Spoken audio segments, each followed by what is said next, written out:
Wagwan, everybody. Welcome to season six, episode one of Talk the Things podcast. Can you believe we're in season six now?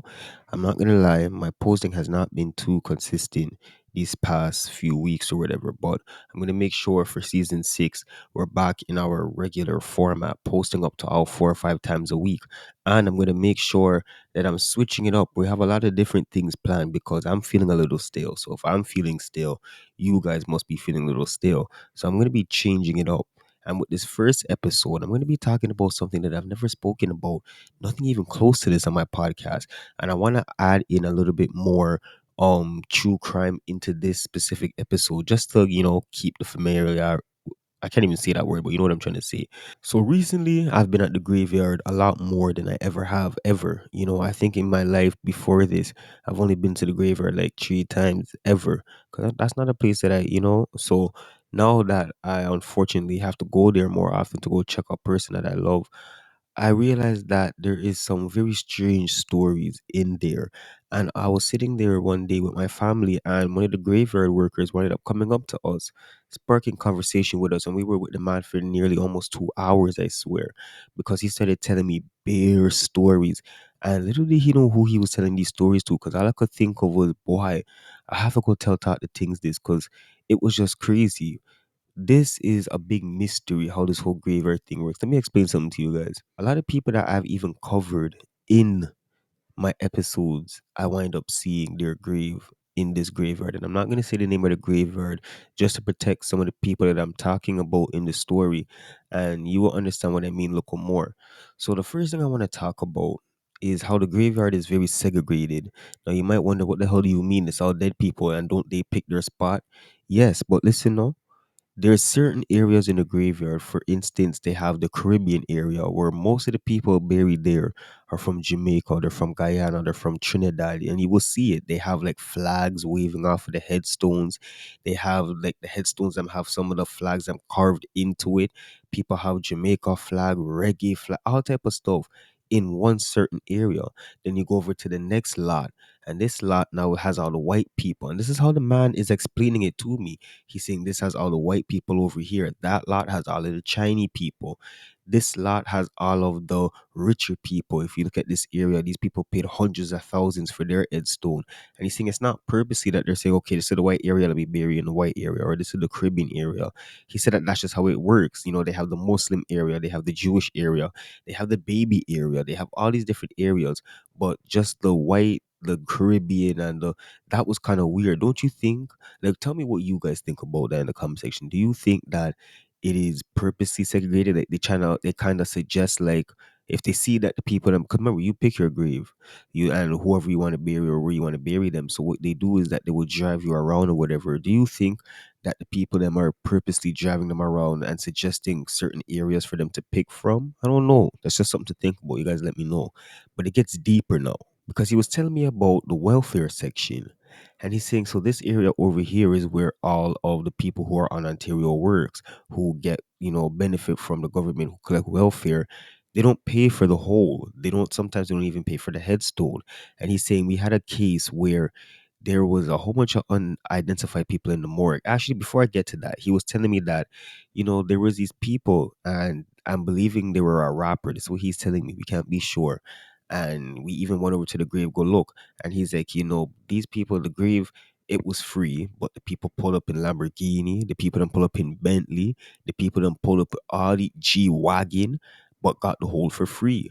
And he was just basically saying, it's kind of like, I'm not gonna judge or say anything, but if you are pulling up in all these expensive cars, don't you think that you would pay for the whole? But I'm guessing what he's trying to say is that the people that were already on welfare before they died, so it just kind of I guess came with the package. I'm not sure. So don't you think it's kind of crazy that a big Toronto rapper that a lot of people know of, is buried in what they would call the welfare section, and it's so crazy because nobody goes to the graveyard and thinks about that, but in that area, that's what it's called, the welfare section, because they literally don't pay for the whole. So all of the people that are on Ontario benefits get buried there. Old people, people that don't have no family.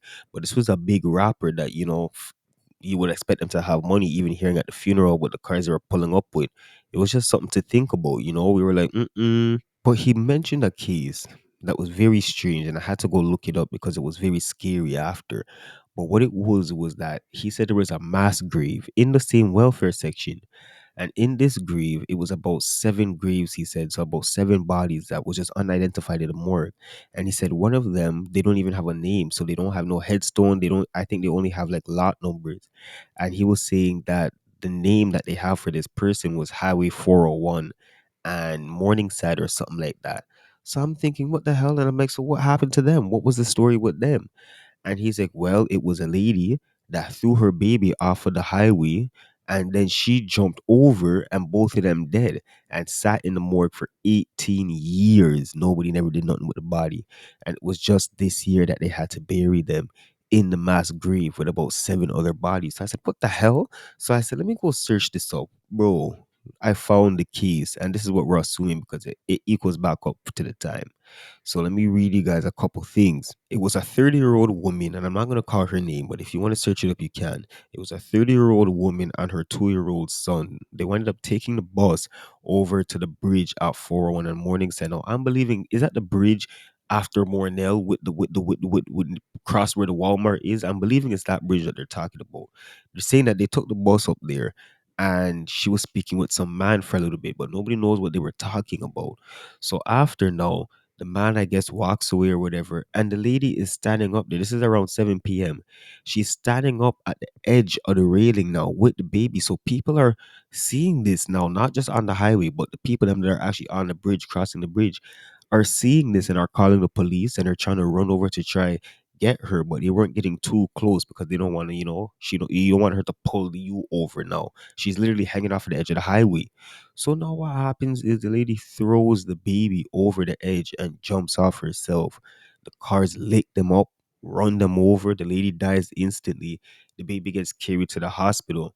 Her family winded up identifying from the news article, and now this is what never kind of made sense to me because in the news article it said that the family identified her. That's how they were able to get the name. But why was she in the morgue for all that time? And I can't find anything else that relates back to what the man was saying. But the man is saying, his details were just spot on with this case. He didn't know the name. He said he just knew it as Highway 401 in Morningside. Now that's where this happened. And then the fact that it's just that the family identified it. That means that she had family. So why was she in the morgue for 18 years, her and the baby? That was just strange. But to all hear something like that's crazy. I don't know. There's so much more stories of people in the graveyard. Like I said, there's a lot of people that I did stories on top of things, and I wind up even seeing their own headstone.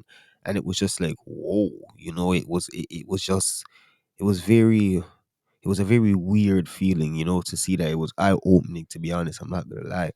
And to just hear all those different stories, how they have it segregated out and how they have the welfare section, that even after death they will still have you classified. Oh, these are the welfare people.